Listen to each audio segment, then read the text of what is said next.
आज का जो विषय है, आज का जो वचन का विषय है, वो सब आप लोग स्क्रीन पर देख पा रहे होंगे। फिनिश्ड वेल, तो हिंदी ट्रांसलेशन में यही अच्छा मिल पाया मुझे कि अच्छा खत्म करें। अच्छे से खत्म करने का मतलब है कोई भी काम कर रहे हैं तो आप उसको अच्छे से खत्म करें। आप ये ऐसे समझ सकते हैं हमारे जीवन के लिए हमें से हर एक जन, ठीक है, अपने जीवन में क्या कर रहे हैं, दौड़ रहे हैं। हम एक रेस में है, ठीक है। अब मैं उस रेस की बात नहीं करूंगा जो हमारे काम से रिलेटेड है, हमारी हमारी पढ़ाई से रिलेटेड है, बट ये जीवन की जो रेस है, खत्म करने का मतलब है हमारे जीवन से, कि हम अपने जीवन में कितने अच्छे तरीके से खत्म करते हैं। और पौलुस बोलता है एक वचन में, कुरिन्थियन में, पहला कुरिन्थियन में, कि हम ऐसी दौड़ दौड़े कि पुरस्कार पाए, इनाम पाए। तो मैं उस दौड़ की बात कर रहा हूं, हमारे आत्मिक जीवन की दौड़ की बात कर रहा हूं। मैं उस दौड़ की बात कर रहा हूं जो पौलुस कहता है कि मैं ऐसी दौड़ दौड़े अपने जीवन में कि जब हम फिनिश करें, जब हम अंत करें अपनी दौड़ को, तो क्या पाए, इनाम पाए, प्राइस, ठीक है। और वो प्राइस उद्धार नहीं है, ठीक है। वो प्राइस क्या है, उद्धार नहीं है। उद्धार तो प्रभु के अनुग्रह से विश्वास करने के द्वारा हम सबको मिल चुका है, और उद्धार कोई प्राइस नहीं है, क्योंकि प्राइस क्या है, कमाया जाता है।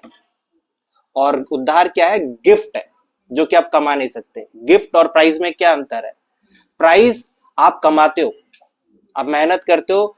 आरित ने अभी गोल्ड मेडल जीते थे तो उसने मेहनत करी, रेस दौड़ी और उसने मेडल कमाए। मगर उद्धार क्या है, गिफ्ट, वो प्राइस नहीं है, वो आपके कमाने से नहीं है। तो ये प्राइस है कि हम, प्रभु हमें ऑनर करता है, ये वो दौड़ है, ठीक है। मगर जब हम दौड़ दौड़ते हैं तो ऐसा नहीं है कि हम हमेशा फर्स्ट ही आएंगे या सेकंड ही आते हैं। ये भी एक चीज बहुत सत्य है। ये बात सत्य है कि जब हम दौड़ दौड़ते हैं या हम मसीह जीवन में चल रहे हैं, तो हमेशा हम बिल्कुल, हमारा ग्राफ जो है रॉकेट की तरह ऊपर ही रहता है, वो डाउन नहीं आता है। वो डाउन आता है अभी क्योंकि क्रिकेट का सीजन है, ठीक है। तो बहुत रिलेवेंट है ये दो इमेजेस। और मेरा सवाल ये है, इन दो इमेजेस में से, अच्छा, जो लोग क्रिकेट देखते हैं वो ज्यादा अच्छे से समझ पाएंगे, सॉरी, बट जो नहीं देखते हैं अच्छे से नहीं समझ पाएंगे, तो बाकी लोगों के उत्तर से, बाकी लोगों के आंसर से हम समझने की कोशिश करेंगे कि इन दो इमेजेस में, पिक्चर में क्या मैसेज है, कोई भी, और अच्छे से, खुशी और दुख के अलावा और अच्छे से, जीतने की खुशी, हारने का दुख, और भी ज्यादा अच्छा। हाँ, मतलब मैं जो एक हाथ में प्राइज है, एक हार एक जीत है ना, वो हाँ, लेग में इनाम, हाँ, और प्राइज है, एक जीत के प्राइज है, अच्छे से खत्म किया। हाँ, आप सब लोग सही हो, मतलब जो क्रिकेट को जानते हो लोगों ने काफी हद तक सही करा, मैच करा, मतलब आंसर को। मगर एक चीज, एक पिक्चर है 2023 की और एक पिक्चर है 2024 की। ठीक है, 2000, ये जो पहली वाली है जिसमें ऐसे है निराशा, वो 2023 के वर्ल्ड कप की है। और जो दूसरी है जिसमें खुशी है, वो जो 2024 के वर्ल्ड कप की है। अब इसमें कॉमन चीज क्या है पता है, जो मेन मैसेज है, शुरुआत तो बहुत अच्छी करी थी, ठीक है, मगर अंत अच्छा नहीं कर पाए। जो पहली फोटो है उस तरफ वाली, उसमें शुरुआत बहुत अच्छी थी मगर अंत अच्छा, और ये अंत की फोटो है। इसमें मैसेज ये है कि आपकी शुरुआत मैटर नहीं करती है। ये महत्वपूर्ण नहीं है कि आप कहां से शुरू करते हैं आपके मसीह जीवन में, आपका मसीह जीवन में आप कहां से शुरू कर रहे हैं, वो बिल्कुल महत्वपूर्ण नहीं है, बल्कि आप कहां खत्म करते हैं, ये सबसे अधिक मायने रखता है हमारे मसीह जीवन में। कहने का मतलब है कि बहुत सारे लोग इस बात को अब अपने आप को सोचे कि जब आप प्रभु में आए थे और जब आपकी प्रभु के साथ वॉक शुरू हुई थी, प्रभु को आपने जानना शुरू किया था, और आज के बारे में सोचें। और सब लोग पाएंगे कि शुरुआत हर किसी की शायद बहुत आग वाली होती है, बहुत बहुत ज्यादा फायर वाली होती है, मगर समय के साथ साथ और दिन बीतने के साथ साथ क्या होते जाता है? ठंडे होते जाते हैं, है ना? तो भाई बहन याद रखें कि शुरुआत से ज्यादा मायने रखता है हमारी रेस का अंत। अगर अभी ठंडे हैं तो ये मान के रख चले कि अभी अंत नहीं हुआ है, ठीक है? अभी क्या नहीं हुआ है? अंत यहां पे है, जब तक आप इनाम नहीं जीत लेते प्रभु के साथ चलने का। एक राजा है, ठीक है? पुराने नियम में एक राजा है, और जब हम उसके बारे में पढ़ेंगे तो पाएंगे कि वो काफी, जैसे शुरुआत होती है पुराने नियम में राजाओं के बारे में लिखा है, उसका शुरुआत का और अंत का जो राजाओं को बताने का तरीका है बाइबल में, पुराने नियम में, वो कुछ कॉमन पैटर्न है। उसमें लिखा होता है कि ये राजा, इसका बेटा, और ये परमेश्वर के कैसी चाल चलन में चला। ये सब के लिए लिखा है कि वो परमेश्वर के अनुसार चला या परमेश्वर से विरोध में चला। फिर उसका अंत भी लिखा होता है, सारे राजाओं का सेम ऐसे लिखा है कि उसका अंत कैसा हुआ, वो परमेश्वर के साथ चलते हुए उसका अंत हुआ या वो विरोध में अंत हुआ।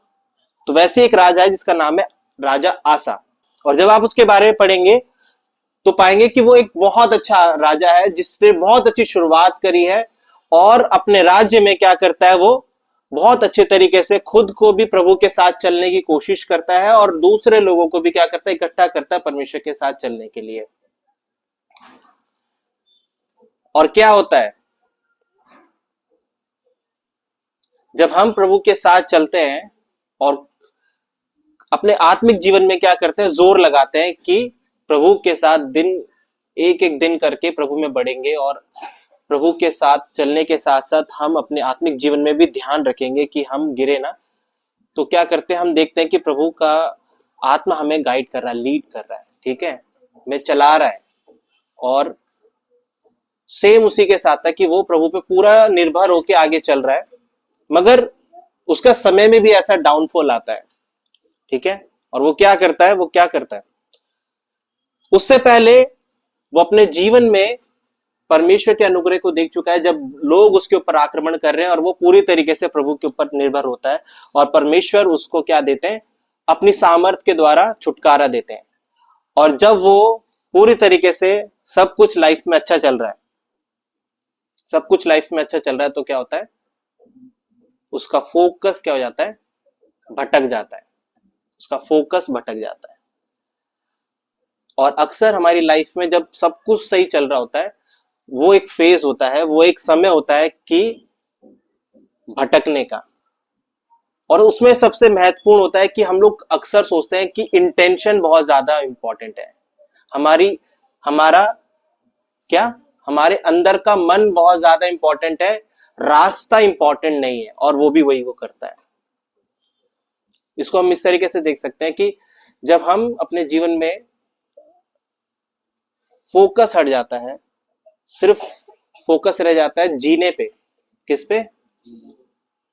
अब जीने को आप ये मान सकते हैं कि आप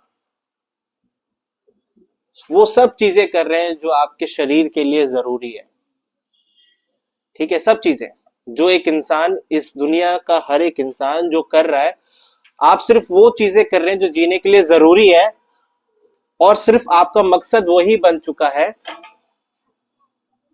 तो ये समय है आपको सतर्क होने का, क्योंकि उसी समय पे आपको क्या लगता है कि जीवन का मकसद क्या है, सिर्फ यही है। और वही समय होता है कि जब आप परमेश्वर के साथ क्या हो जाते हैं, वचन के साथ क्या होते हैं, अलग होना शुरू हो जाते हैं, और आप परमेश्वर के वचन को समझ नहीं सकते। और राजा आसा के साथ भी यही होता है, जब उसके लाइफ में जब सब कुछ सही चल रहा है, तो दोबारा से क्या होता है, इस समय कोई प्रॉब्लम नहीं आई है, मगर क्या होता है कि दूसरे देश के विरोधी लोगों के साथ वो राजा लड़ने के लिए जाता है, मगर इस बार वो परमेश्वर पे भरोसा रखने के बजाय क्या करता है। हम इस वचन को पढ़ेंगे, इस वचन से हम समझ पाएंगे कि उसका क्या, उसकी इंटेंशन क्या है, उसका इरादा क्या है। तब आसा ने यहोवा के भवन और राजभवन के भंडारों में से चांदी सोना निकाल दमिश्क वासी आराम के राजा बेन-हदद के पास दूध भेजकर यह कहा।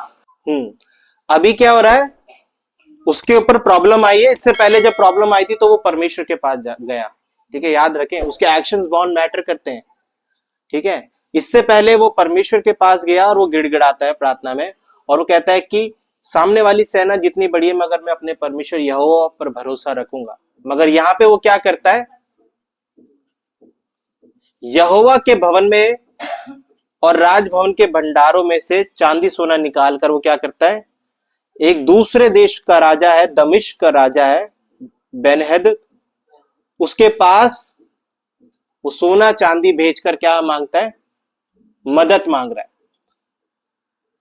वो पूरा सोना चांदी जो परमेश्वर के भवन में है और खुद के भवन में है, वो उस पैसे का इस्तेमाल कर रहा है किस चीज के लिए, किसी इंसान की मदद लेने के लिए, कि तू मेरी मदद कर और अब तू मेरा क्या है, मदद करेगा, क्योंकि मैं तेरे को पैसा देता हूं। उसका भरोसा अब कहां पे आ गया है, किसी व्यक्ति पे, ठीक है। और हम अगर इसको एक साधारण तरीके से देखें, सिचुएशन के तौर पे देखें, तो हम इसको पाएंगे कि कोई इंसान अपने धन दौलत का इस्तेमाल करता है या अपने रिसोर्सेस का इस्तेमाल कर रहा है अपने आप को बचाने के लिए, तो हम उसको क्या मानेंगे, अक्सर बुद्धिमान व्यक्ति मानेंगे। क्या मानेंगे, कोई इंसान अपने रिसोर्सेस, अपने संसाधनों का, अपनी चीजों का, अपने दिमाग का इस्तेमाल कर रहा है अपने आप को बचाने के लिए, तो हम उसको बुद्धिमान मानेंगे, ठीक है। मगर ये बुद्धिमान व्यक्ति नहीं है, यहां पे ये बुद्धिमान व्यक्ति नहीं है। अब दोबारा से जो मैंने कहा था कि इंटेंशन से ज्यादा मायने रखता है आपका रास्ता आप किस डायरेक्शन में जा रहे हैं। उसका इंटेंशन है अपने आप को और अपने राज्य को बचाना, मगर रास्ता गलत है। रास्ता क्या है, रास्ता यह है कि वो परमेश्वर के बजाय कहां पे भरोसा रख रहा है, एक मनुष्य पर।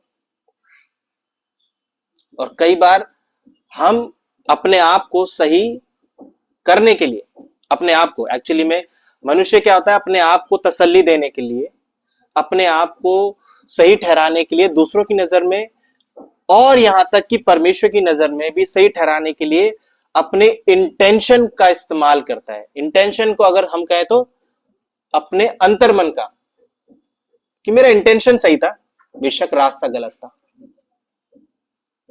है ना। जैसे कि हम बोलते हैं कि लोग अक्सर बोलते हैं किसी के भलाई के लिए बोला गया झूठ नहीं होता, वो किसी की भलाई के लिए बोला जा रहा है। ये एक बहुत साधारण सा उदाहरण है।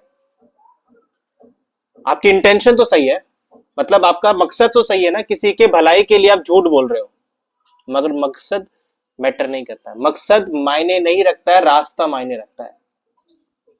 और अक्सर क्या होता है कि हमारा रास्ता गलत होता है और हम इंटेंशन, मकसद को क्या मान लेते हैं, अपने आप को सही ठहराने के लिए मान लेते हैं कि हमारी इंटेंशन सही है ये करने की, इसलिए प्रभु भी हमारे साथ है।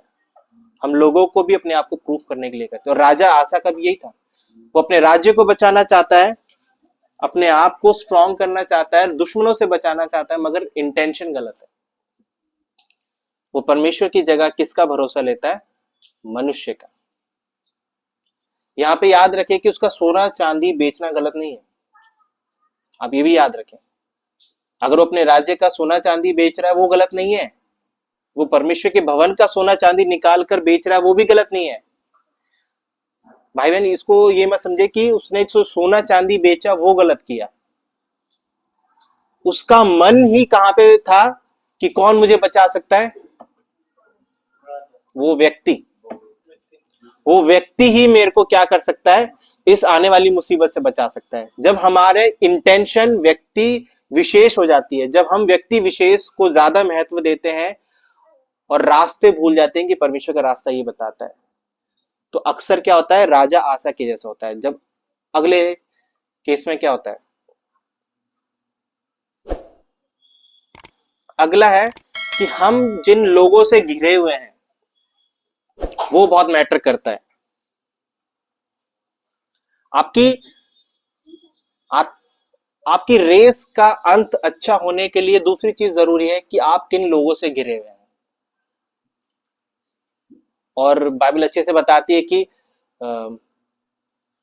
थोड़ा सा खमीर भी बहुत सारे आटे को क्या कर देता है, खराब कर सकता है। यानी आपकी संगति, आप किन लोगों से अपने आप को घिरा हुआ रखते हैं, ठीक है।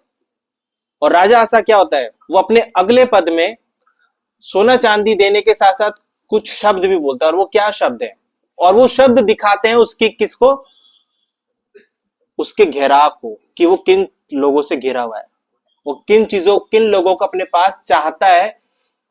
वो भी पढ़ेंगे, जैसे मेरे तेरे पिता के बीच वैसे ही मेरे तेरे बीच भी वाचा बंधे। देख मैं तेरे पास चांदी सोना भेजता हूँ, इसलिए आ इज़राइल के बासा के साथ की अपनी वाचा को तोड़ दे, ताकि वह मुझसे दूर हो। इसमें वो क्या कर रहा है, वाचा बांध रहा है। किससे? उस व्यक्ति से वाचा बांध रहा है। वाचा का मतलब समझते हो आप, एक डील है ना, ट्रीटी है। जो अक्सर हम इस शब्द को सुनते हैं, दो राज्यों के बीच में होती है कि जब मेरे को कोई दिक्कत होगी तो तू मेरे लिए खड़ा होना, और जब तुझे कोई दिक्कत होगी तो मैं तेरे लिए खड़ा होऊंगा, है ना, ऐसी होता है। और अभी बाइबल में परमेश्वर क्या कहता है इसके लिए, वाचा के ऊपर, कि तू घर में हो तो मैं तेरे साथ होऊंगा, जब तू बाहर जाए तो मैं तेरे साथ होऊंगा। और परमेश्वर भी अपना वाचा हमारे अपने लोगों से बांधता है, ठीक है। तो वाचा का महत्व है। और राजा आसा अभी क्या कर रहा है, अपनी परमेश्वर के साथ, जो परमेश्वर ने सुलेमान और दाऊद से जो वाचा बांधी थी, उसको तोड़कर एक व्यक्ति से क्या बांध रहा है, वाचा बांध रहा है। और वो व्यक्ति कौन है, ये भी याद रखें, वो परमेश्वर के साथ चलने वाला व्यक्ति नहीं है। तो इससे मैटर करता है कि आप जिन लोगों से घिरे हुए हैं ना, वो बहुत इन्फ्लुएंस करते हैं हमारे जीवन पे, और वो हमारी रेस को भी क्या करते हैं, इफेक्ट करते हैं। आप धोखा ना खाएं भाई बहन, कि अब आप ये मान के चलें कि मैं किसी भी तरीके के लोगों के बीच में रह लूंगा और मेरी आत्मिक जीवन में कोई गिरावट नहीं आएगी। ये बहुत बड़ा खुद को धोखा देने वाली बात है, और खुद को टेस्ट करने वाली बात है। और अक्सर लोग खुद को टेस्ट करते हैं कि देखो मैं ये चीज कर सकता, इन लोगों के बीच में रहता हूं बट मैं नहीं गिरा। और अक्सर जब जो लोग जिस तरीके से ये लोग बोलते हैं, वो किस पे भरोसा कर रहे होते हैं, खुद पर। वो खुद के आत्मिक जीवन पे, खुद की वॉक पे क्या कर रहे होते हैं, भरोसा। और वो भरोसा कर रहे होते हैं कि मैं इतने घंटे प्रार्थना करता हूं, इतने घंटे बाइबल वचन पढ़ता हूं, ठीक है, तो मैं किन्हीं भी लोगों के साथ रह लूंगा, मुझे फर्क नहीं पड़ता। तो मैटर करता है कि आप किन लोगों के बीच में रहते हैं।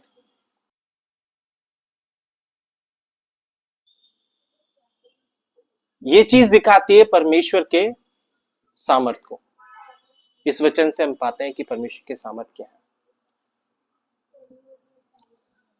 जो उसने एक्शन दिए, जो उसने अपने जीवन में आखिरी समय में एक अच्छी शुरुआत होने के बाद, एक अच्छे राजा की अच्छी शुरुआत होने के बाद, आप नहीं चाहेंगे और आप सुनना भी नहीं चाहेंगे कि उसका अंत अच्छा ना हो। और ये सत्य है। एक दर्शी परमेश्वर का भविष्यवक्ता उसके पास आता है और वो कठोर शब्दों में उससे क्या बोलता है, पढ़ेंगे। उस समय हनानी दर्शी यहूदा के राजा आसा के पास जाकर कहने लगा, तूने जो अपने परमेश्वर यहोवा पर भरोसा नहीं रखा, वरन अराम के राजा ही पर भरोसा रखा है, इस कारण अराम के राजा की सेना तेरे हाथ से बच गई। यहाँ पे वो स्पष्ट रूप से बोल देता है तेरी गलती क्या है। वो स्पष्ट रूप से बोल देता है, उसका सिंपल सा कहना है और परमेश्वर के वचन के अनुसार कि तेरा भरोसा जो है, तू जो विश्वास करता है वो परमेश्वर पे नहीं करता है। तू विश्वास करता है एक व्यक्ति पर, और तूने अपने विश्वास को, अपनी सामर्थ्य को देखा है एक व्यक्ति के रूप में, ना कि परमेश्वर के रूप में।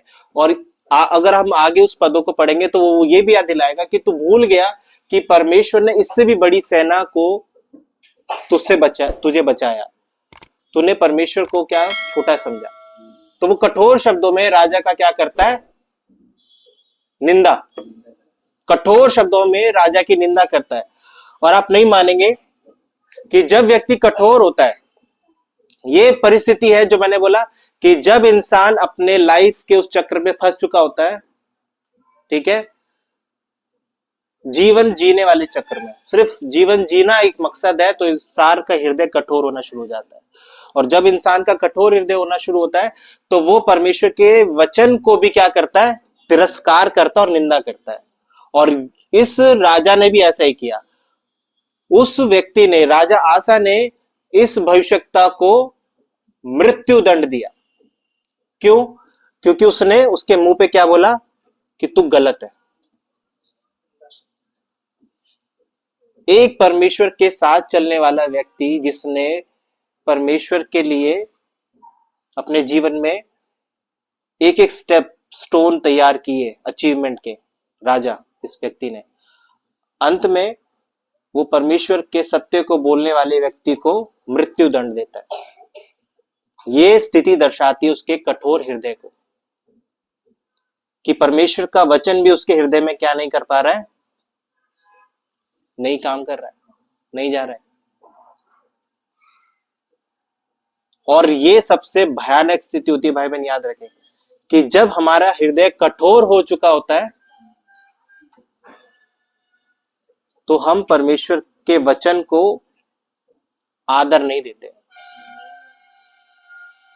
वो सिर्फ किताब में लिखे हुए एक शब्द रह जाते हैं।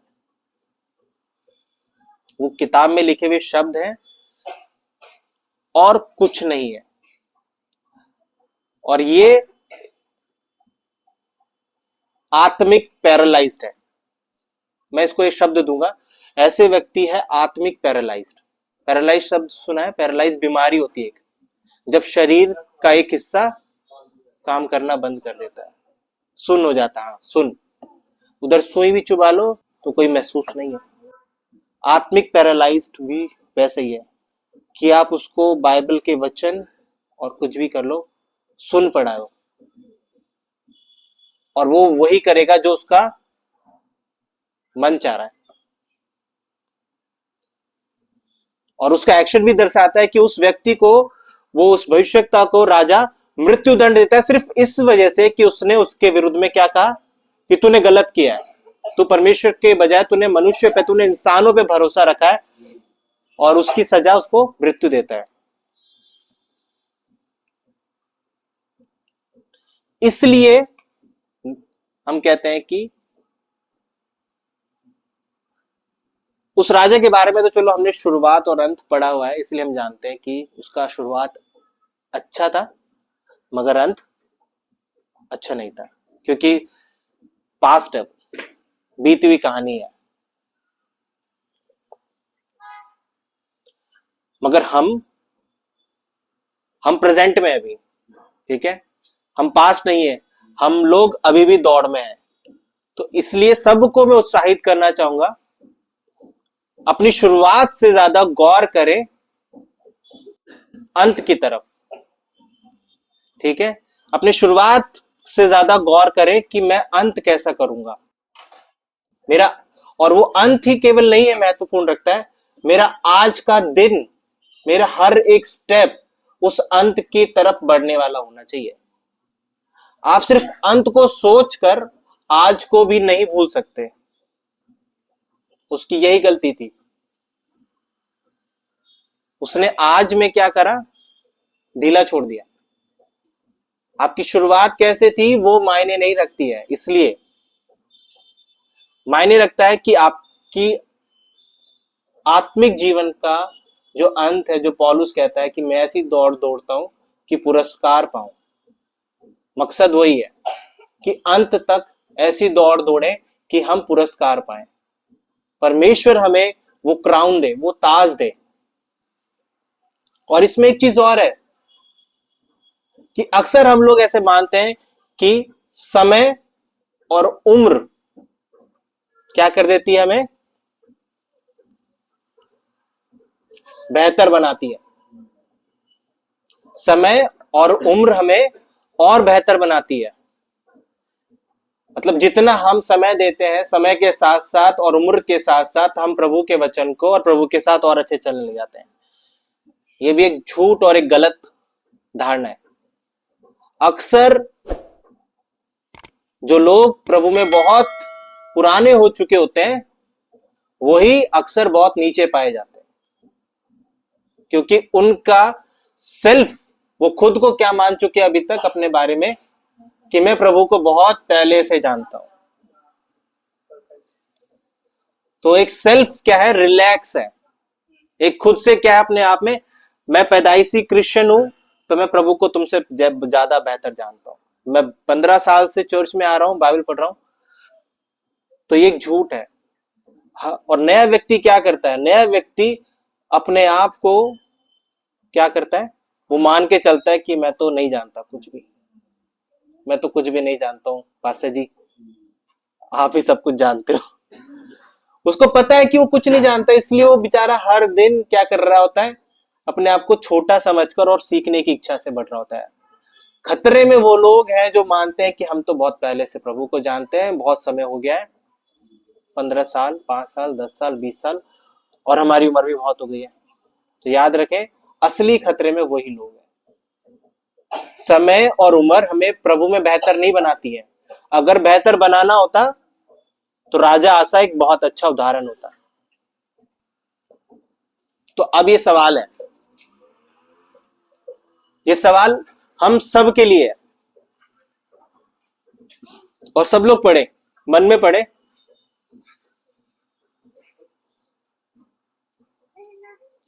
हो सकता है कि बहुत सारे लोगों की अभी आत्मिक जीवन से संबंधित है, ठीक है, धन दौलत पैसा पढ़ाई से संबंधित नहीं है, कि कुछ अच्छा नहीं चल रहा है स्पिरिचुअल लाइफ में और आगे भी कुछ उम्मीद नहीं दिख रही है। हो सकता है।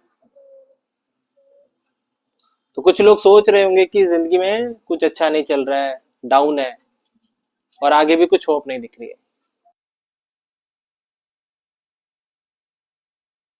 उस पहली पिक्चर को याद रखें जो मैंने दिखाई थी, निराशा वाली, ठीक है। अगर कुछ अच्छा लाइफ में अभी भी डाउन चल रहा है और आगे उम्मीद नहीं दिख रही है, तो वर्ल्ड कप में हारी हुई रोहित शर्मा और विराट कोहली की पहली पिक्चर को याद रखें। वो अंत नहीं है, ठीक है, वो अंत नहीं है। अंत जब है जब उनके हाथ में वो ट्रॉफी है, ठीक है। ऐसी दौड़ दौड़ेंगे कि इनाम पाएंगे। और आखिरी में हम याद रखें पतरस को, याद रखें पौलुस को, याद रखें और भी ऐसे लोग हैं।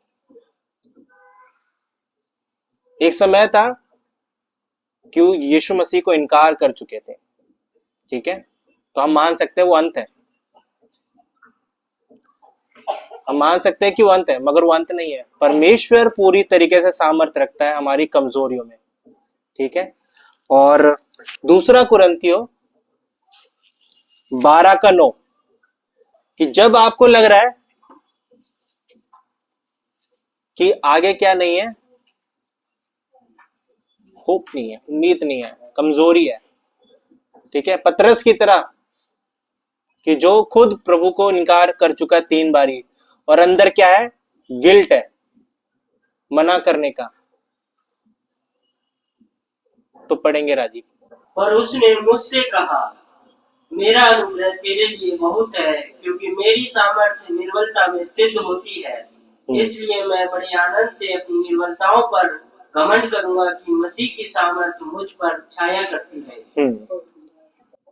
मेरा अनुग्रह तेरे लिए बहुत है, मेरा अनुग्रह तेरे लिए बहुत है, क्योंकि मेरी सामर्थ्य निर्बलता में क्या होती है, सिद्ध होती है। यहाँ पे याद रखे कि हमारी निर्बलता में परमेश्वर की सामर्थ्य क्या होती है, सिद्ध होती है। तो याद रखें, अगर आज हम डाउन में हैं तो वो अंत नहीं है। परमेश्वर के अनुग्रह को याद रखें, परमेश्वर के साथ जुड़ें, विश्वास के साथ चलें, और अंत वही है कि जब आप याद रखेंगे, सतर्क रहेंगे कि डायरेक्शन क्या है, पाथ क्या है, ठीक है, किन लोगों के साथ संगति है और भरोसा कहां पे है, और परमेश्वर के अनुग्रह को पूरा सामर्थ, पूरा काम करने दें अपनी निर्बलता में। हम प्रार्थना करेंगे। प्रभु यीशु मसीह, हम धन्यवाद करते हैं इस वचन के लिए।